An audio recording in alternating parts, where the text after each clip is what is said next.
So ayan, brown out na naman, mainit ang panahon, pero buti na lang meron kaming power station dito.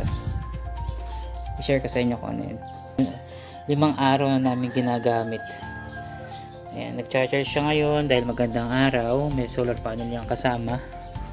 150 watts lang to, pero makunat na, basta wag natin sasagadin yung 150 watts. Ang nakasaksak dito na continuous ay itong PLDT router namin. Ayan. Tapos nakailang charge na rin yan sa cellphone at nakailang pailaw na rin sa gabi. Ayan, may ilaw siya. Ayan.